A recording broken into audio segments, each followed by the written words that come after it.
Say, your brother from the gutter, the slick one back behind the wood is the open bar. Yeah. On an ass-cold Wednesday night. Thursday morning in the city with no pity. I don't know what the wind chill is. It's damn near zero out there. I'm tired of this shit. Everybody I talk to is tired of this crap. But it's February in Buffalo. What did we expect? You know? I do have some good news, though. 36 degrees. We're going to actually see the 30s on Monday. 36 degrees. Every day it's been like high in the 20s, low in the teens, high in the 20, high in the teens, lows in the single digits. It's going to be 36 and then I think 37 on Tuesday. So break out your string bikinis, your Speedos, your Hawaiian shirts, your Chase Lounge. Yeah. So anyways, yeah, it's been a little bit since my last slick cast. Things get crazy, especially when you have so much time on your hands. I have watched a lot of decent movies over the last few days. Some bizarre stuff, very eclectic. I watched The Satanic Rites of Dracula with Christopher Lee. Should have won an Academy Award for that one. I'm telling you, man. He was really scary in that one. And Halloween 2. Everybody knows Halloween. Jamie Lee Curtis, right? But people forget. They forget about Halloween 2, which is kind of a cool sequel.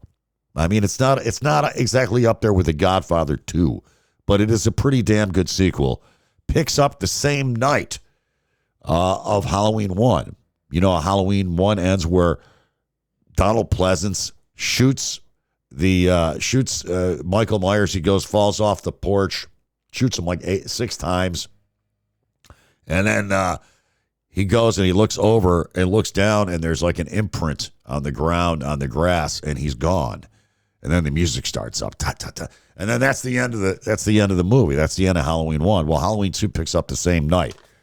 And it's a pretty damn good sequel. If you get a chance, if you can find it anywhere to stream, you might want to check that one out. That is forgotten about, Halloween 2. Now, Halloween 3, that was another story. That was 8 more days to Halloween, Silver Shamrock.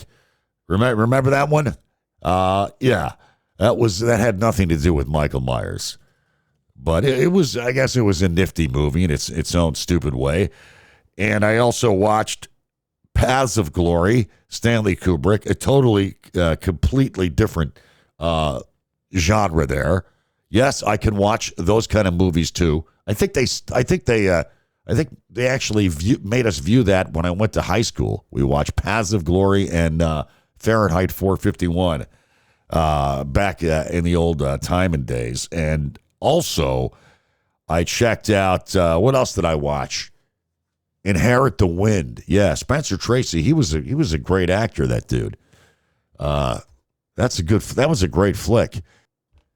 Also watched A Wanted Man, Philip Seymour Hoffman's last movie before he left this dimension. What a great talent he was. Awesome actor. One of the great actors of this generation, Philip Seymour Hoffman. Yeah. And from Fairport, New York.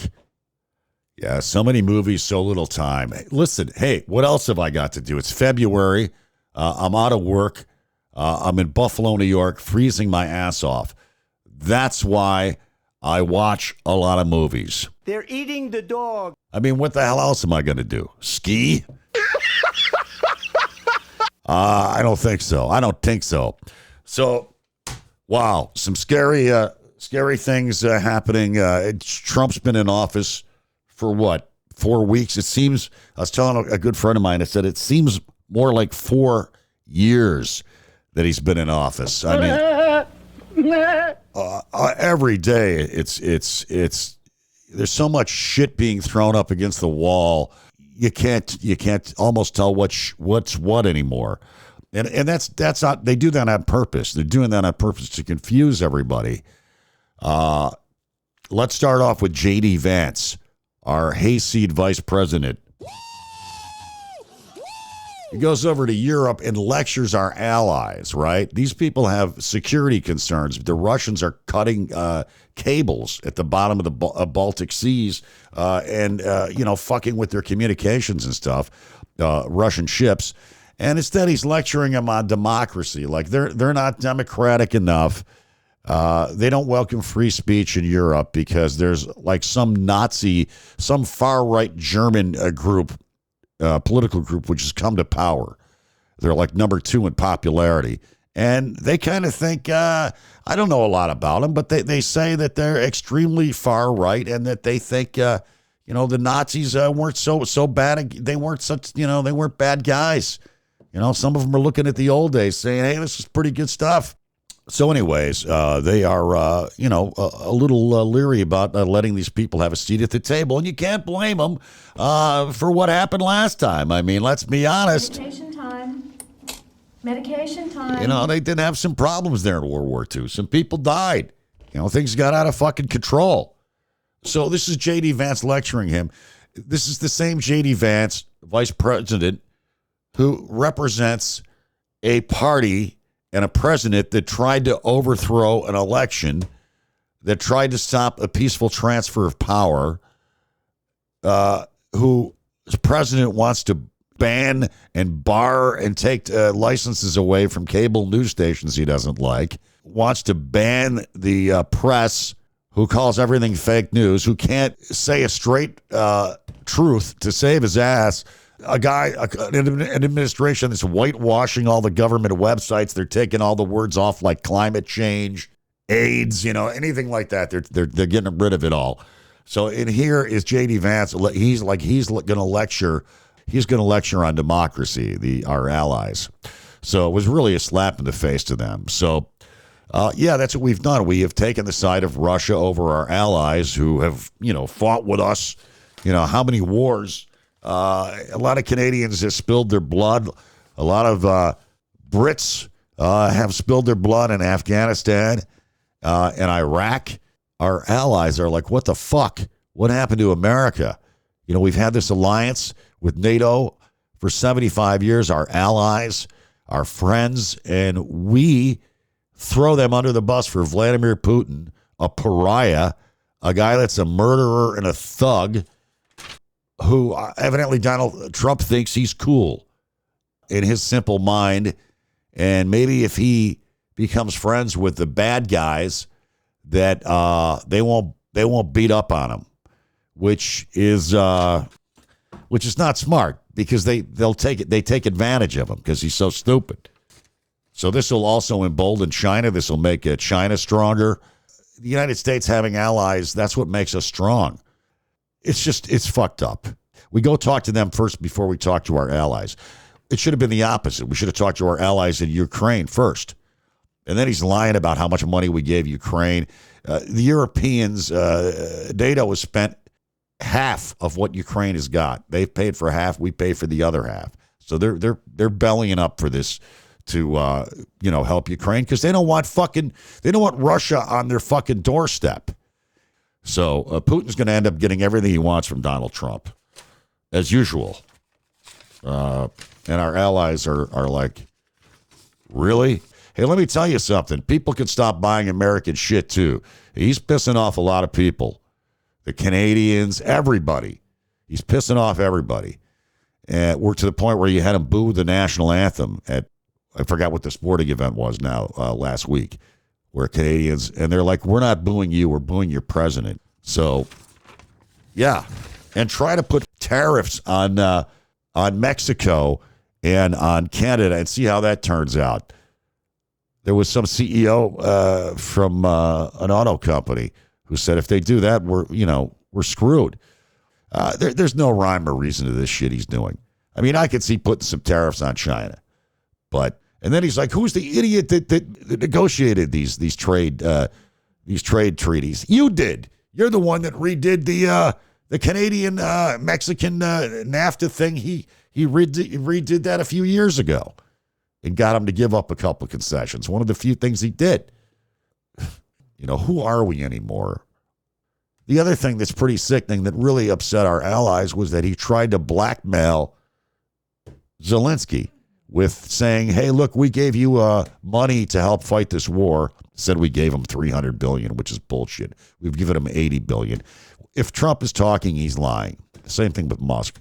Just like we sold $500 million in condoms to the Gaza Strip or whatever, USAID, which was false. So he tries to shake down Zelensky, who's right now got his back against the wall. It's like taking advantage of somebody that's in a bad situation. So Putin will be negotiating from a strong point, and Ukraine, us having thrown him under the bus, they'll be negotiating from a weak point. It is out of sheer morbid curiosity I'm allowing this freak show to continue. And this is how stupid they are. They they're cutting all these agencies. They cut some scientists who were working on the bird flu, which, by the way, is now being transferred to humans, and they're afraid of it mutating. Stupid. So they had to hire them back. They also, this is how slipshod this whole fucking thing is. They fired a bunch of people that work in the energy department. The energy department. What's that? I don't know. Let's cut it. Let's get rid of everybody. Well, it turns out these are the people that make sure our nuclear weapons are safe. So, yeah. So just stupid. And people are going to find out, like USAID. They had, I was watching on TV, they had PBS NewsHour. They had some guy on who was a farmer from Kansas. He was the head of the farmers union or whatever in Kansas. And he's like, hey, this isn't what we voted for. I mean, we've got contracts to they grow, grain for these people that they give to USAID gives to these starving countries and shit. There's farmers in Kansas are going to lose these contracts, and they're going to lose money because of this. So none of this is thought out. It's just fucking insane. And the guy's like, he better remember who put him in office. Yeah, these hayseed farmers, they voted for Trump, and now he's putting it up the wazoo lock. Yeah. And just heartless the way they're firing people. Even people that had good reviews that were great employees, they sent them like this one-line email that says your performance is not up to par and therefore you are being released. It just is stupid. The average government worker makes $60,000 a year. I mean, a lot of these people do it because they want to serve the country. They had some woman on that was in the military, and she wanted to, or some guy, he wanted to go work at the Veterans Administration. The VA. And you remember, but just a couple of years ago, they were complaining about the lines being too long at the VA and people having to wait to get care and, veterans committing suicide and whatnot. And they cut this kid's job. He was, brand new there. Loved it. Why? So we could give tax cuts to more billionaires? So we're going to cut these people's jobs, making $60,000 a year, $40,000 a year for the government. And we're going to give Elon Musk billions of dollars in contracts, also getting billions of dollars in tax cuts. So if you can't see what's going on, well, I don't know what to tell you. He's got a lot of problems. And we didn't even talk about the attorneys, right, that resigned in the Eastern District of New York, the federal U.S. attorneys that resigned because of the mayor there, Eric Adams. They want him to drop all these charges against all the bad shit that he did. And the district attorney, who's a Republican, or the federal U.S. attorney, I should say, said, no, I'm not going to fucking do that. What, are you kidding me? Just because he's helping Trump with immigration. So they're saying, well, you got to drop all these charges against him. You got to make this go away. And so like 6 people resigned.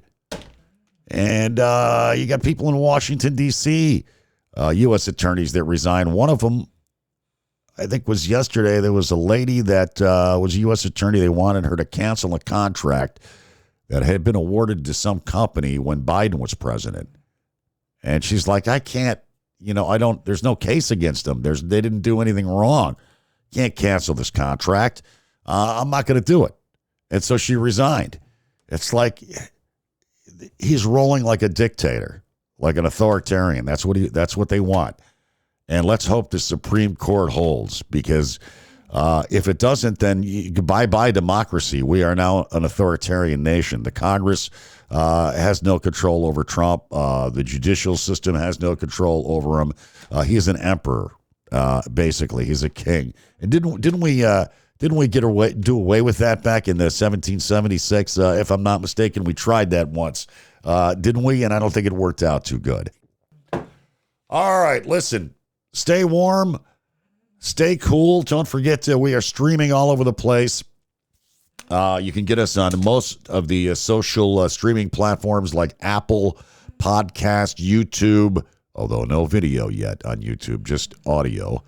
I don't think the world is ready for my face yet. Spotify, Amazon, iHeart, and Podchaser, and we originate out of Podbean. If you go to slicktom.com, that'll link you right up to Podbean, and you won't miss any of these life-altering episodes. What can I tell you? All right, until next time, remain calm, circle the wagons, go Bills. We'll talk about free agency. That's coming up in March.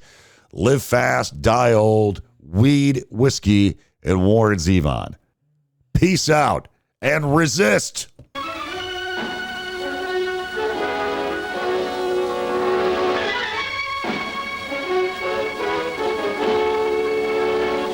Hail to the king, baby.